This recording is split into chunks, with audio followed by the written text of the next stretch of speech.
Imaginez découvrir que tout ce que vous pensiez être vrai était en réalité un mensonge.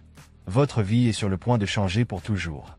Imaginez que la personne en qui vous avez le plus confiance vous trahit de la manière la plus inimaginable. Que feriez-vous? À qui feriez-vous confiance lorsque tout semble être un jeu cruel, où chaque sourire cache un secret et chaque promesse n'est qu'un piège attendant d'être révélé? Maintenant, pensez à une sœur qui a toujours été à vos côtés, en qui vous aviez une confiance aveugle. Et puis, tout à coup, vous découvrez quelque chose qui non seulement vous brise le cœur, mais vous fait perdre pied. Rien n'est ce qu'il paraît, et la seule certitude qui reste est que quelqu'un ment, mais qui, quand la vérité finit par éclater, le monde autour de vous s'effondre. Mais ce n'est que le début. Préparez-vous pour une histoire où rien n'est prévisible, et chaque pas peut être un chemin sans retour. Vous voulez savoir ce qui se passe quand des secrets sombres viennent à la lumière? Restez avec nous, car vous ne voudrez pas manquer un seul détail de cette histoire. Gérer un hôtel n'était pas juste un travail pour moi. C'était ma vie. Je suis Amélia, et cet hôtel était mon univers jusqu'à ce qu'il entre. On ne pouvait pas le rater, un jeune homme en costume qui respirait la richesse, les yeux rivés sur un téléphone coûteux. Il s'est enregistré avec un sourire qui pouvait vous faire perdre pied. « Bonsoir, je suis Matteo », a-t-il dit, sa voix douce comme de la soie. « Je suis ici pour quelques nuits. Y a-t-il quelque chose d'intéressant à faire par ici ?» Je me suis retrouvée à sourire en retour, un peu séduite par son charme. « Eh bien, Matteo, la ville est pleine de surprises. Tout dépend de ce que vous cherchez, » ai-je répondu en lui remettant sa clé. Notre conversation a été courte, mais elle a suscité quelque chose. Peut-être que c'était sa curiosité ou la façon dont il semblait vraiment intéressé par ce que j'avais à dire. Il n'est pas resté longtemps, mais quand il est parti, il a laissé un mot. « J'ai apprécié notre conversation. Ça te dirait de la continuer autour d'un dîner ?» disait-il. J'ai hésité, n'étant pas habitué à mélanger travail et vie personnelle, mais quelque chose chez lui m'intriguait. Nous nous sommes rencontrés dans un restaurant local, un endroit chaleureux où le bruit des conversations et des verres qui s'entrechoquent donnait l'impression que nous étions dans notre propre petit monde. « Tu gères vraiment cet endroit à merveille, n'est-ce pas, Amélia ?» a-t-il dit avec un sourire alors que nous nous asseyions. J'ai ri, me sentant étonnamment à l'aise. On pourrait dire que j'ai un peu d'expérience. Le dîner est passé rapidement alors que nous parlions de tout et de rien.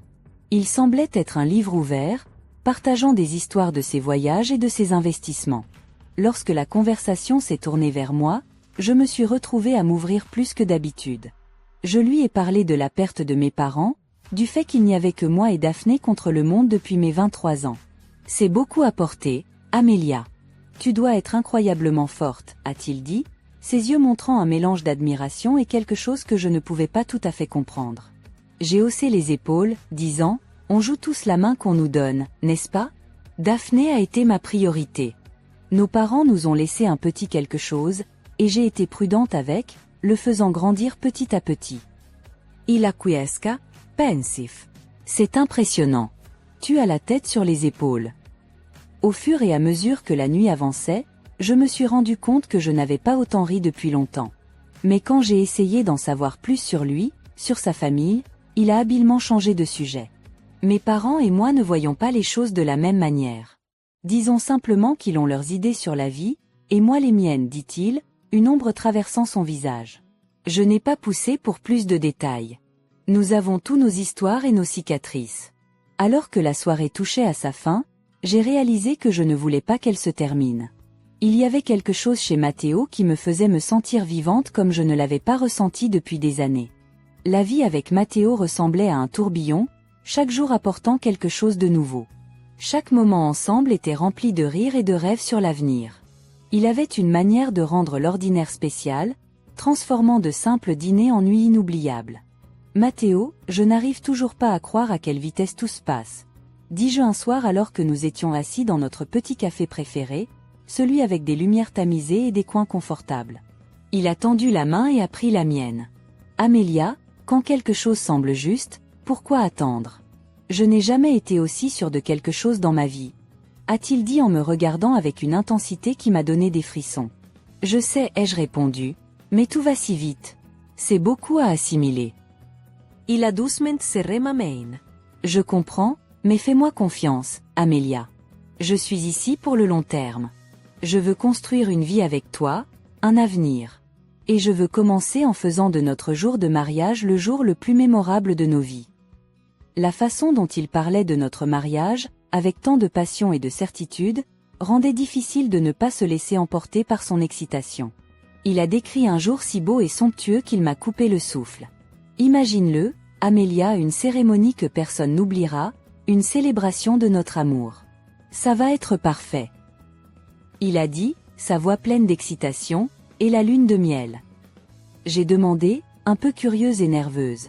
Tu as mentionné quelque chose à propos de l'hôtel le plus cher du monde. Son sourire s'est élargi. Oui, tout fait partie du plan, mais j'ai besoin que tu me fasses confiance. Faisons ce saut ensemble, tes économies pour le mariage, mes fonds pour la lune de miel et notre future maison. Nous réaliserons cela. J'ai hésité, une partie de moi voulant être prudente. Mais quand j'ai regardé dans ses yeux, plein d'amour et de promesses, je me suis retrouvée à hocher la tête. D'accord, Matteo, faisons-le. Faisons de ce mariage un jour inoubliable. À mesure que les semaines passaient, la planification du mariage a envahi nos vies. Matteo était un homme d'action, gérant chaque détail pour s'assurer que notre journée serait tout simplement spectaculaire. Le voir si plein d'énergie et de détermination, je ne pouvais m'empêcher de tomber encore plus amoureuse de lui. Matteo, tu es incroyable. La façon dont tu gères tout, je ne sais même pas comment te remercier, ai-je dit, me sentant submergée par tout cela un soir alors que nous examinions la liste des invités et le menu somptueux que Matteo avait prévu. J'ai exprimé mes pensées. Il m'a attirée contre lui, enroulant ses bras autour de moi. Amelia, te voir heureuse est tout le remerciement dont j'ai besoin. Ce mariage n'est que le début. Notre vie ensemble sera encore plus belle. Mais au milieu de toute l'excitation, le doute s'insinuait parfois, chuchotant des questions tard dans la nuit. Est-ce que j'allais trop vite? Est-ce que je me laissais emporter par la romance? Chaque fois que ces pensées surgissaient, les assurances de Matteo étaient là pour me calmer. Ses mots et ses promesses étaient comme une ancre, me gardant stable dans la tempête d'incertitude. Les préparatifs du mariage remplissaient mes journées, mais dans le tourbillon des dégustations de gâteaux et du choix des fleurs, je savais que j'avais besoin de Daphné, ma sœur et confidente, à mes côtés. Depuis que nos parents sont décédés, cela avait toujours été nous contre le monde, et son opinion signifiait tout pour moi, surtout maintenant. Je l'ai appelée, espérant qu'elle pourrait faire une pause dans son travail au café. Et, Daphné, tu penses pouvoir quitter les tabliers et l'odeur du café pour un peu de tulle et de satin aujourd'hui? Ai-je plaisanté, ma voix pleine d'espoir. Le rire de Daphné est arrivé par téléphone, léger et familier. Pour toi, sœur, je troquerai les taches de café contre des robes de mariée n'importe quel jour. Donne-moi 1 heure pour finir ici, et je suis tout à toi. La boutique de mariage était un pays des merveilles de blanc et d'ivoire, avec des robes qui descendaient comme des cascades de dentelle et de soie. Alors que j'essayais des robes, la présence de Daphné était une force apaisante dans la tempête de satin et de sequins. Cette robe-là, Amelia. C'est comme si elle avait été faite pour toi, a dit Daphné, ses yeux s'illuminant alors que je sortais de la cabine d'essayage dans une robe qui semblait juste parfaite.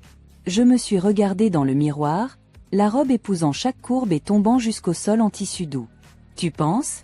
Jason. Je ne sais pas, comme une vraie mariée, ai-je avoué, un sourire se répandant sur mon visage. Le sourire de Daphné reflétait le mien, mais pendant un bref instant, j'ai remarqué une ombre passer sur son visage, rapide et troublante. Avant que je puisse demander, elle était debout et sortait une robe du portant. Ça te dérange si j'essaie celle-ci, juste pour le plaisir? A dit Daphné, tenant une magnifique robe qui scintillait à chaque mouvement. J'ai ri, surprise et ravie.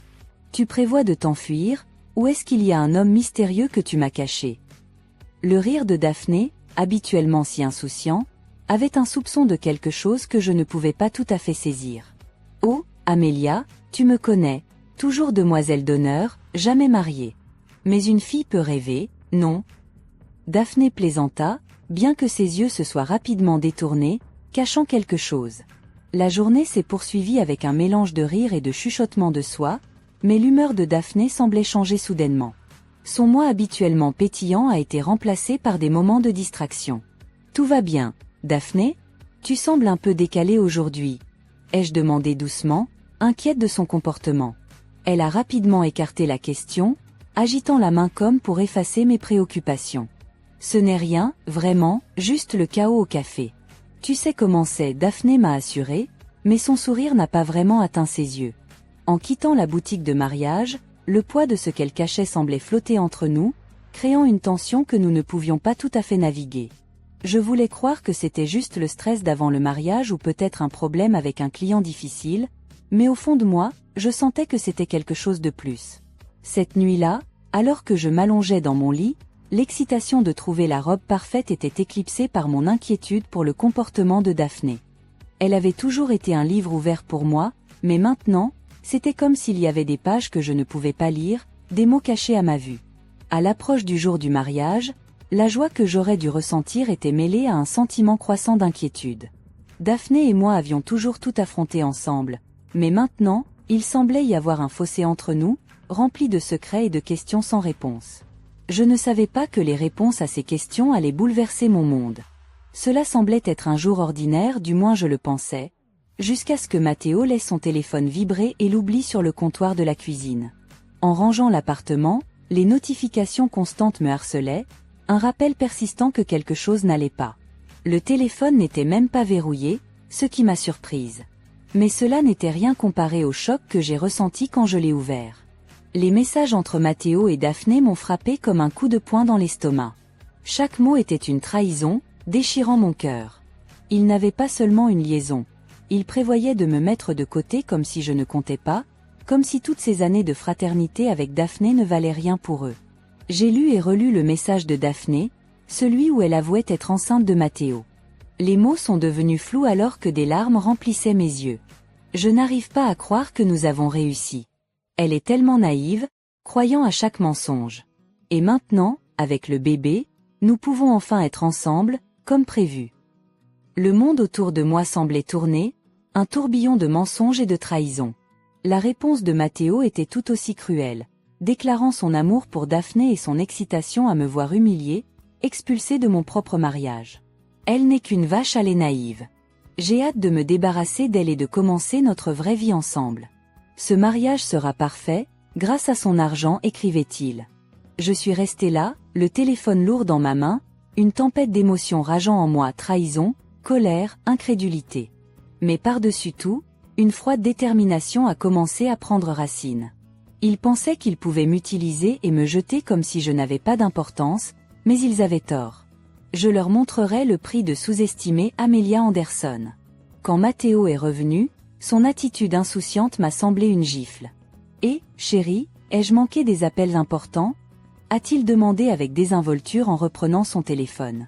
J'ai forcé un sourire, mes entrailles bouillonnant de colère. « Non, juste les trucs habituels. »« Journée chargée », ai-je répondu, gardant ma voix calme malgré le tumulte intérieur. Il a affiché ce sourire charmant, celui que je savais maintenant n'être qu'un masque. « Comme toujours, mais rien n'est plus important que de revenir vers toi », a-t-il dit en se penchant pour un baiser. J'ai dû me forcer à ne pas me détourner. À partir de ce moment, j'ai parfaitement joué le rôle de la fiancée ignorante. J'ai souri, hoché la tête et suivi tous les plans de mariage, mais en coulisses, je préparais ma vengeance contre les personnes qui m'avaient trahi si profondément. Chaque jour était une épreuve de volonté, un exercice d'équilibre entre le rôle que je devais jouer et la fureur brûlante en moi. Mais je ne les laisserai pas me voir briser. J'attendrai le bon moment, et alors ils apprendraient le vrai coup de leur trahison. Chaque nuit, allongé dans mon lit, l'image des visages trompeurs de Matteo et Daphné était gravée dans mon esprit. J'ai fait un vœu silencieux. Ils paieraient pour ce qu'il avait fait, et leur jeu tordu serait leur chute. Je n'étais plus simplement la fiancée trahie, j'étais celle qui préparait leur chute. Ma vengeance serait soigneuse, détaillée et tellement satisfaisante. Les jours précédant le mariage semblaient irréels. En surface, tout était parfait, les fleurs, la liste des invités, la robe, mais en dessous, une tempête de colère et de trahison se construisait en moi. Matteo était lui-même, tout sourire et affection, complètement inconscient du désastre qui l'attendait. Amelia, tout se met si bien en place.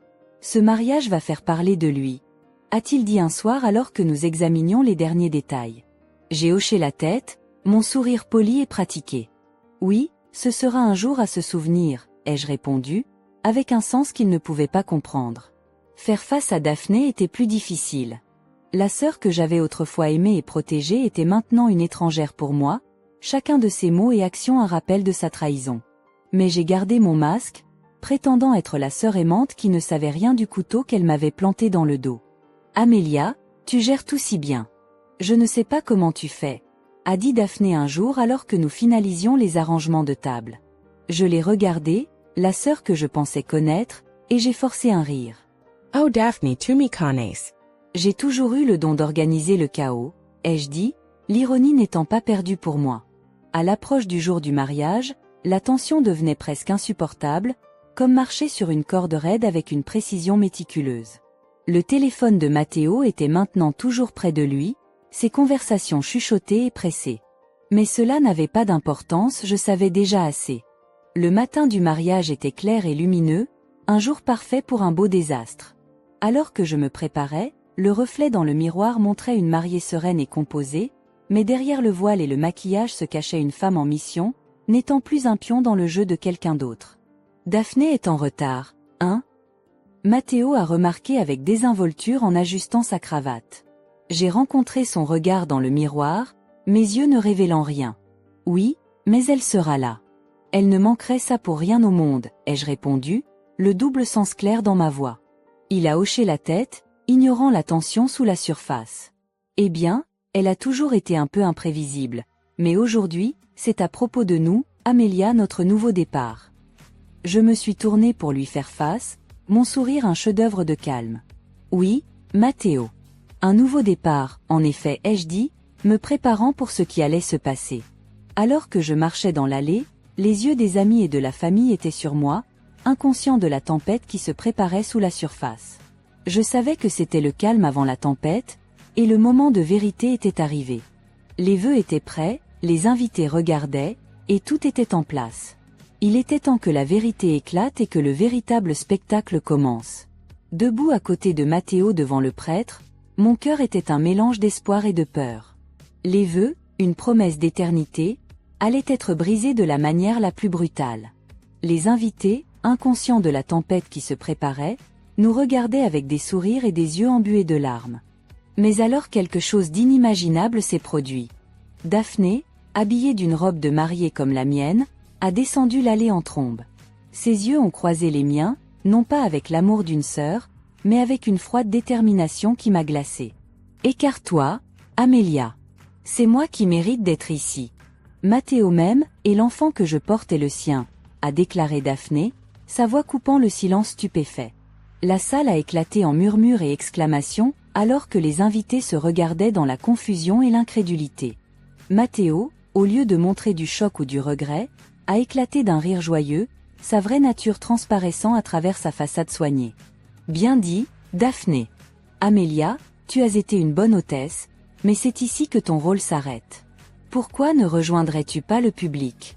C'est maintenant le moment de Daphné, Matteo a dit, ses mots dégoulinant de moquerie et de mépris. L'audace de leur trahison, si publique et si cruelle, a envoyé une onde de choc à travers la foule. Mais alors que la réalité de la situation s'imposait, ma réaction a surpris tout le monde, y compris moi-même. Je regardai Matteo, puis Daphné, et souris. Bien sûr, pourquoi pas ? Je ne voudrais pas manquer ce spectacle. Après tout, j'ai payé pour ça, dis-je, ma voix calme, cachant la tempête à l'intérieur de moi. Daphné et Matteo échangèrent des regards confus, ne s'attendant clairement pas à une réponse aussi posée. Les invités étaient également perplexes, leurs yeux allant de l'un à l'autre, essayant de comprendre la scène surréaliste qui se déroulait devant eux. Alors que moi, Amélia, prenais place parmi les invités, la tête haute, les chuchotements devenaient plus forts. Que fait-elle ? Va-t-elle vraiment laisser cela se produire ? Les questions bourdonnaient dans la salle comme un essaim d'abeilles, mais je restais sereine, une statue au milieu du chaos. Matteo et Daphné, maintenant debout ensemble à l'autel, semblaient déstabilisés. Mon calme les avait déstabilisés. Leur plan pour m'humilier et me rejeter ne se déroulait pas comme ils l'avaient prévu. « Quel est ton jeu, Amélia ? Pourquoi es-tu si calme ?» demanda Matteo, sa voix un mélange de curiosité et de préoccupation. Je croisai son regard, mon sourire ne vacillant jamais. « Pas de jeu, Matteo, je profite juste des fruits de mon travail. »« Allez-y, je suis impatiente de voir comment ça va se terminer, » répondis-je, mes mots aussi tranchants qu'un couteau caché dans du velours. La cérémonie continua, Mais l'atmosphère avait changé. Les invités regardaient avec un mélange de choc et d'anticipation, incertains de savoir s'ils assistaient à un mariage ou au début de quelque chose de dramatique. Alors que Daphné et Matteo échangeaient leurs vœux, les mots semblaient vides, une parodie des promesses sacrées qu'il était censé être. Assise là, entourée d'amis et de famille qui peinaient à comprendre ce qui se passait, je savais que ce n'était que le début. Le véritable spectacle était encore à venir, et Daphné et Matteo, dans leur arrogance et leur tromperie, avaient involontairement préparé leur propre chute. Quand le prêtre demanda si quelqu'un avait des objections, la porte s'ouvrit soudainement avec fracas. Une femme, plus âgée et plus usée que Matteo, entra en trombe, ses yeux flamboyants de colère. « Arrêtez ce mariage tout de suite », exigea-t-elle, sa voix coupant le silence comme un couteau. Le visage de Matteo devint pâle, ses yeux s'écarquillèrent de choc. « Clara, que fais-tu ici ?» balbutia-t-il, le masque du marié parfait glissant. Clara, l'épouse légale de Matteo, comme je l'avais découvert, marcha jusqu'à l'autel. « Je suis ici pour t'empêcher de te ridiculiser encore plus et pour sauver ces gens. Amelia, tu mérites de savoir la vérité, dit-elle, se tournant vers moi avec un regard sympathique. Les invités murmuraient entre eux, le scandale qui se déroulait devant eux plus captivant que n'importe quel feuilleton. Daphné tenait son ventre, son visage un mélange de choc et de peur. Clara continua, sa voix forte et claire. Matteo est un menteur et un tricheur. Il est noyé dans les dettes, ses investissements ont échoué, et il vous utilise tous pour s'en sortir. Et Daphné, pauvre fille, tu n'es qu'un pion de plus dans son jeu. La salle explosa en chaos, les invités se levant de leur siège, les chuchotements devenant plus forts. Matteo tenta de parler, mais ses mots furent perdus dans la confusion. Je me levai, mon cœur battant la chamade, mais ma voix restait ferme. Il y a plus, annonçai-je, silencieux la salle. J'ai engagé un détective privé après avoir découvert l'affaire de Matteo et Daphné. Non seulement Matteo est déjà marié et criblé de dettes, mais il cache aussi une fille, un enfant qu'il n'a jamais soutenu. Le visage de Daphné se décomposa lorsque la réalité de sa situation la frappa. Matteo, est-ce vrai? Dis-moi qu'elle ment, supplia-t-elle, sa voix se brisant. Matteo, maintenant pâle et vaincu, n'avait pas de mots. Ses mensonges et tromperies étaient tous mis à nu pour que le monde les voie. Mais le coup final n'était pas encore venu. Alors que les invités assimilaient les révélations, les parents de Matteo, deux figures sévères et imposantes, entrèrent dans la salle. Je les avais contactés, leur avais tout raconté, et maintenant ils étaient là pour confronter le fils qui avait apporté la honte à leur famille. Le père de Matteo, un homme de peu de mots, parla d'une voix pleine de déception et de colère. « Matteo, tu n'es plus mon fils. Tes actions d'aujourd'hui et du passé ont montré ton vrai caractère. Tu es coupé de notre famille et de notre fortune. » Alors que la salle tombait dans un silence gêné, je regardais Matteo, Daphné, et les rêves brisés qu'il avait essayé de construire sur des mensonges. La douleur de la trahison faisait encore mal, mais debout là, ce qui devait être le jour le plus heureux de ma vie, je savais que ce n'était pas la fin de mon histoire. Dans les jours qui suivirent, je me retrouvai au tribunal pour demander justice pour les dommages que Matteo avait causés. La salle d'audience ressemblait à un monde différent, un endroit où ma douleur et mon humiliation avaient été transformées en termes juridiques et en papier. Matteo, tu n'as pas seulement rompu une promesse, mais tu as aussi détruit la confiance et profité de ma générosité. Tu me dois plus qu'une excuse. Tu me dois une compensation pour avoir bouleversé ma vie, dis-je fermement, ma voix résonnant dans la salle d'audience silencieuse. Le marteau du juge sonna comme un tonnerre dans le silence tendu. Le tribunal statue en faveur de la plaignante. Le défendeur est condamné à payer 75 000 $ en dommages pour le préjudice moral et financier causé, déclara-t-il, ces mots étant un baume pour mon esprit blessé. En sortant de la salle d'audience, le poids des derniers mois semblait plus léger. Justice avait été rendue, mais le chemin de la guérison ne faisait que commencer. Les ennuis de Matteo ne s'arrêtèrent pas avec moi. Clara, son épouse légale, poussée par la douleur et la colère, lança sa propre bataille juridique, demandant une compensation pour son infidélité et la négligence envers leur enfant. L'homme autrefois élégant et confiant était maintenant pris au piège dans une toile de sa propre fabrication, ses mensonges et tromperies finissant par le rattraper. Daphné, ma sœur, la personne en qui j'avais confiance et que j'avais aimé plus que quiconque, se retrouva seule et abandonnée. Matteo avait fui la ville, la laissant pour affronter les conséquences de leurs actions. Elle était enceinte et effrayée, bien loin de la fille insouciante et heureuse qu'elle était autrefois. Amélia, je sais que je n'ai pas le droit de te demander pardon. Mais je suis perdue et je ne sais pas quoi faire. Daphné supplia un jour, les yeux remplis de larmes. Je la regardai, la sœur pour qui j'aurais fait n'importe quoi. Daphné, tu étais ma famille, mon sang, mais ce que tu as fait n'est pas quelque chose que je peux simplement oublier ou pardonner. Tu as fait tes choix, et maintenant tu dois vivre avec eux, tout comme je vis avec les miens. Le fossé entre nous n'était pas seulement physique, c'était un abîme profond de trahison et de douleur, trop large et trop profond pour être jamais traversé de nouveau. La vie continua, mais les cicatrices de ces mois douloureux restèrent. Je me concentrai sur la reconstruction de ma vie, trouvant la paix dans les choses simples. J'avais aimé, perdu, fait confiance et été trahi, mais à travers tout cela, j'avais survécu. En repensant à tout ce qui s'était passé, je réalisais que le voyage le plus important était celui que je faisais en moi-même. Un voyage de guérison, redécouvrant ma force, et apprenant à faire confiance et à aimer à nouveau. Les jours ont passé lentement après le procès. Je commençais à trouver un peu de paix, mais la douleur et la trahison brûlaient encore profondément. J'ai essayé de me concentrer sur ma guérison, redécouvrant ce qui me rendait heureuse et essayant de laisser derrière moi le chaos que Matteo et Daphné avaient apporté dans ma vie. Mais parfois, le passé ne nous laisse pas partir si facilement. Un après-midi, alors que j'étais dans le café du quartier, la porte s'est ouverte avec fracas, interrompant ma lecture. J'ai levé les yeux et j'ai vu Clara, les yeux pleins d'urgence, se dirigeant directement vers moi. « Amélia, il faut que je te parle, dit-elle, la voix tendue. Il se passe quelque chose avec Matteo, et j'ai pensé que tu devrais savoir. » J'ai froncé les sourcils, confuse. Qu'est-ce qui pourrait bien lui arriver qui m'intéresserait, Clara? Il a déjà causé assez de dégâts. Clara s'est penchée, ses yeux sombres et sérieux. Il est en danger, Amélia. Vraiment en danger. Mon esprit luttait contre l'idée de m'inquiéter, mais l'instinct humain de préoccupation s'est mis en marche. Je me suis adossée à la chaise, croisant les bras. Et pourquoi devrais-je m'en soucier? Il a eu ce qu'il méritait. Clara Sapira. Je sais qu'il a fait des choses terribles, mais je pense qu'il est poursuivi par des gens à qui il doit beaucoup d'argent. Et il ne demande pas gentiment. Mon cœur s'est accéléré, mais je me suis forcée à rester impassible. S'il s'est mis avec les mauvaises personnes, ce n'est pas mon problème. Je serai d'accord avec toi, insista Clara, mais s'il tombe, il entraînera quiconque avec lui. Il est désespéré et n'a aucun scrupule. J'ai peur de ce qu'il pourrait faire pour se sauver.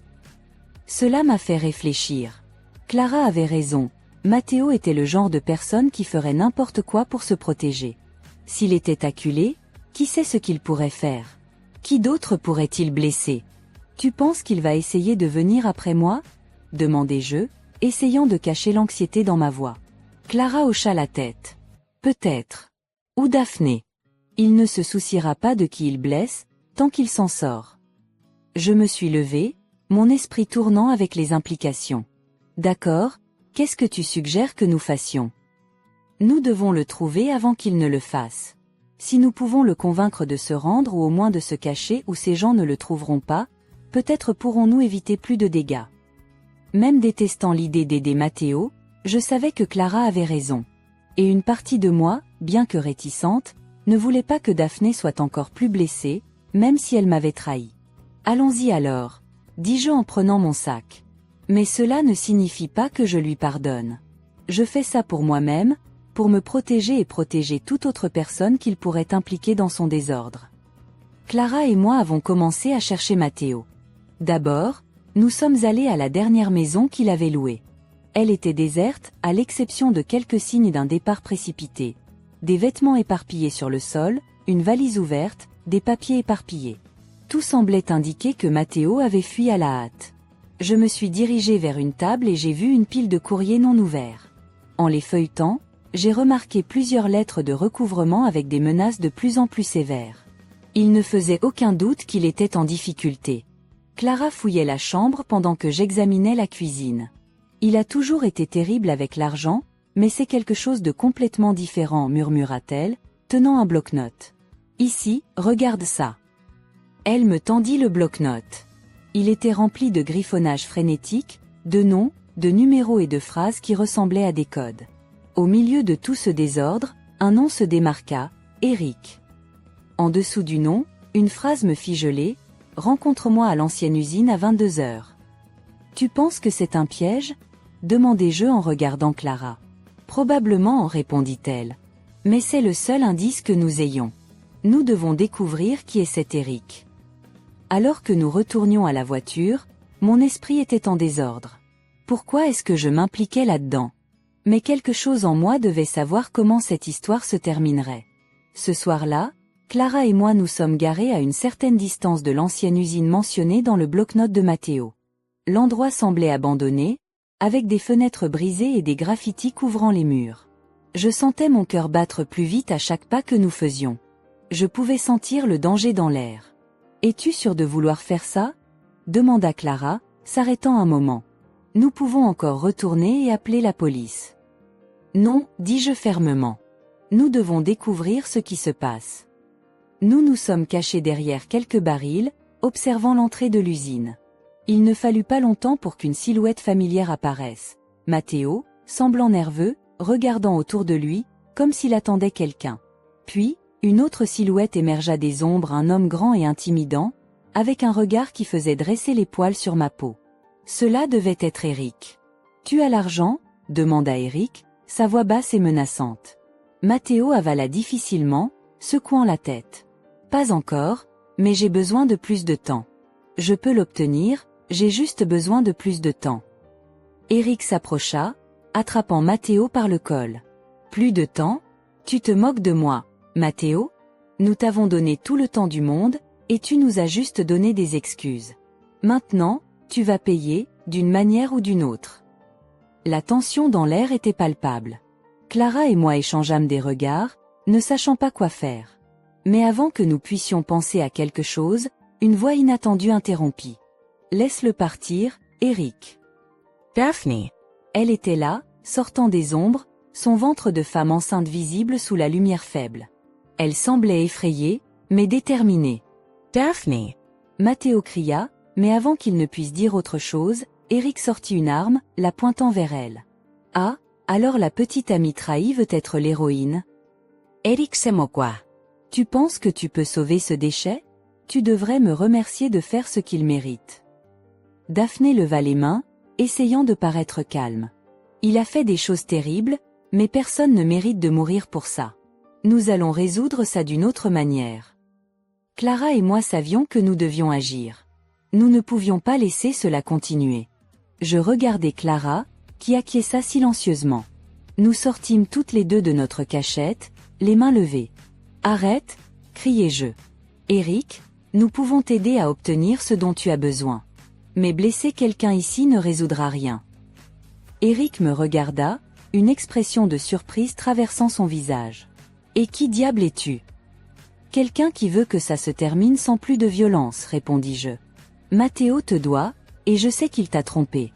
Mais il y a des moyens de résoudre ça sans effusion de sang. » Pendant un moment, le temps sembla s'arrêter.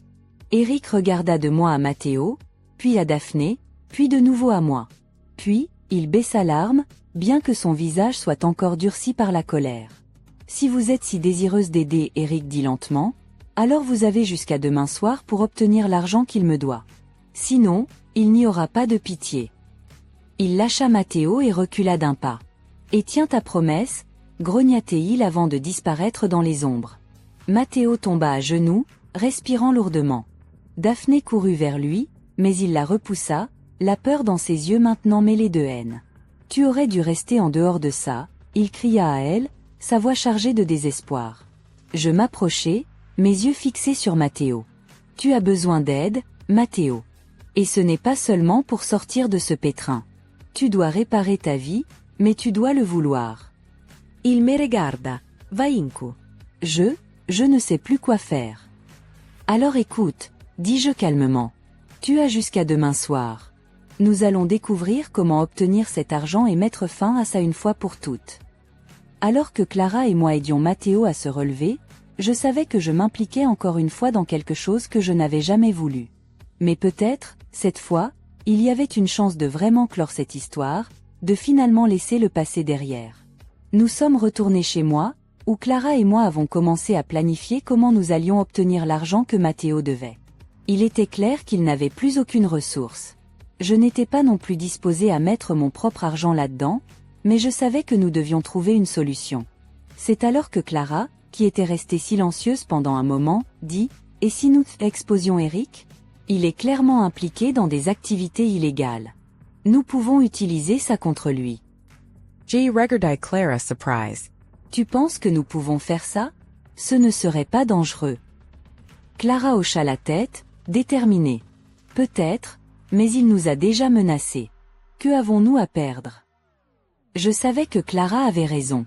Si nous exposions Eric, nous pourrions non seulement nous débarrasser de lui, mais aussi donner à Matteo une chance de recommencer, même minime. Nous avons passé toute la nuit à planifier. Nous savions que nous ne pouvions pas simplement aller à la police.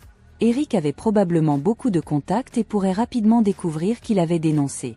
Au lieu de cela, nous aurions besoin de preuves solides pour le faire tomber d'une manière à laquelle il ne s'attendait pas. Clara connaissait quelques personnes qui pouvaient aider. Des ex-enquêteurs privés, des amis d'amis, des personnes qui avaient des ressources et des compétences pour fouiner dans le milieu sans laisser de traces. J'étais sceptique, mais désespérée de mettre fin à tout ça une fois pour toutes. Le lendemain matin, Clara et moi avons rencontré l'un de ses contacts dans un café discret. C'était un homme d'âge moyen avec un regard perçant et une confiance tranquille. « J'ai entendu dire que vous aviez besoin d'un coup de main, dit-il, sa voix basse. Clara expliqua rapidement la situation, et il acquiesça, pensif. Eric est dangereux, mais il est aussi avide. Si vous pouvez prouver qu'il fait quelque chose de plus que de recouvrer des dettes, quelque chose qui intéresserait vraiment la police, vous avez une chance. Il nous a donné quelques informations sûres où nous pourrions trouver les opérations illégales d'Eric. Après ça, c'était à nous de jouer. Clara et moi savions que nous étions sur le point d'entrer dans un jeu dangereux, mais il n'y avait pas de retour en arrière. Nous avons passé le reste de la journée à rassembler des preuves, à prendre des photos, à enregistrer des conversations. Au fur et à mesure que la journée avançait, nous réalisions à quel point Eric était profondément impliqué dans des activités criminelles, trafic, extorsion, contrebande. Nous avions plus qu'assez pour le dénoncer, mais nous devions être prudentes.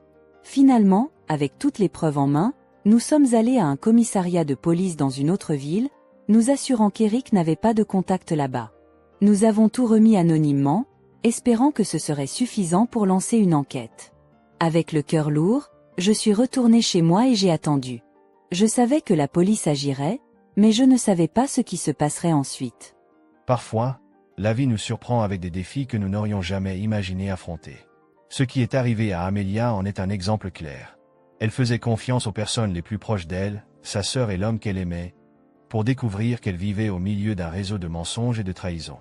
La douleur d'être trahi est profonde et dévastatrice, surtout quand elle vient de personnes en qui vous aviez une confiance aveugle.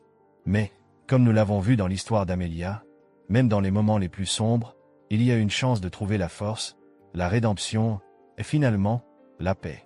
Amelia aurait pu se laisser consumer par la haine et la vengeance, mais elle a choisi un chemin différent. Elle a choisi la vérité, la justice et, surtout, la rédemption. Au lieu de s'enfoncer dans la douleur, elle a décidé d'affronter ses peurs et ses traumatismes de front. Cette histoire nous enseigne que, même lorsque tout semble perdu, quand les gens nous trahissent et que les mensonges semblent nous étouffer, nous avons toujours le pouvoir de décider comment nous allons réagir. Amelia nous montre qu'il est possible de transformer la douleur en force et la trahison en une opportunité de renouveau. Et maintenant, j'aimerais entendre vos avis. Qu'avez-vous pensé de cette histoire? Avez-vous déjà vécu quelque chose de similaire? Comment avez-vous réagi à une trahison dans votre vie? Laissez votre commentaire ci-dessous, j'adorerais connaître votre opinion. N'oubliez pas d'aimer la vidéo si vous avez aimé cette histoire et de vous abonner à la chaîne Histoire de la vie pour plus de contenu comme celui-ci. Ici, nous partageons des histoires vraies, des réflexions émouvantes et des leçons de vie qui nous aident à grandir et à devenir de meilleures personnes. Votre participation est très importante pour nous, alors activez la cloche pour ne manquer aucune vidéo et restez toujours au courant de nos mises à jour.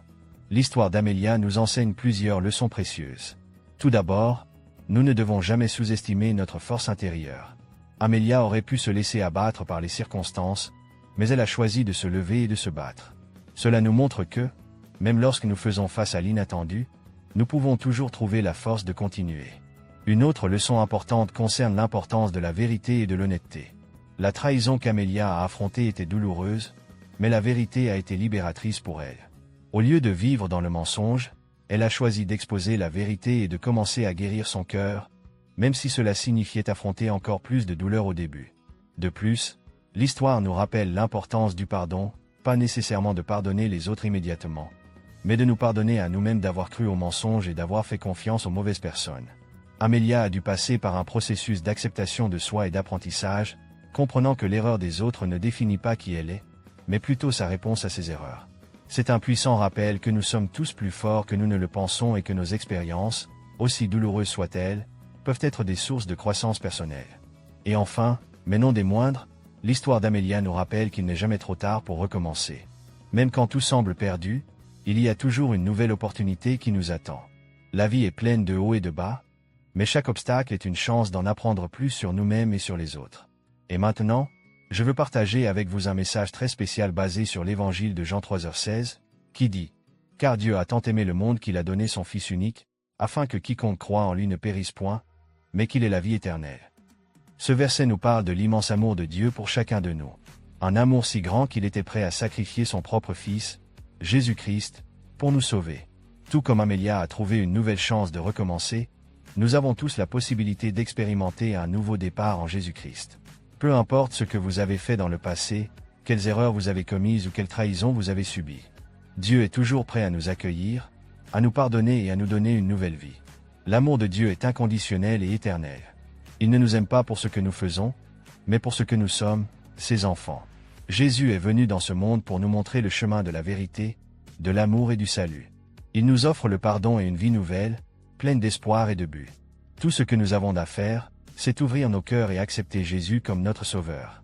Accepter le Christ est plus qu'une simple décision momentanée, c'est un engagement de vie, une marche quotidienne aux côtés de Dieu, en lui faisant confiance dans toutes les circonstances. Si vous n'avez pas encore pris cette décision, je veux vous encourager à réfléchir à l'immense amour de Dieu pour vous. Il connaît chaque détail de votre vie, chaque douleur, chaque joie, et il souhaite profondément que vous expérimentiez la paix et la joie qu'il seul peut donner. Recevoir Jésus-Christ comme votre Sauveur est le premier pas vers une vie pleine et significative. C'est dire oui à un amour qui ne faillit jamais, qui n'abandonne jamais et qui pardonne toujours. Alors, si vous sentez que c'est le moment de faire ce pas de foi, je vous invite à faire une simple prière dès maintenant. Parlez à Dieu, ouvrez votre cœur et laissez-le transformer votre vie. Si vous ne savez pas par où commencer, vous pouvez dire quelque chose comme ceci. Seigneur Jésus, je reconnais que j'ai besoin de toi. Pardonne mes péchés et entre dans ma vie. Je te reçois comme mon unique et suffisant Sauveur. Aide-moi à vivre selon ta volonté et à expérimenter ton amour chaque jour. Amen. Si vous avez fait cette prière, sachez que les cieux font la fête en ce moment même. Bienvenue dans la famille de Dieu. Continuez à nous suivre ici sur la chaîne Histoire de la vie pour plus d'histoires inspirantes et de réflexions qui touchent le cœur.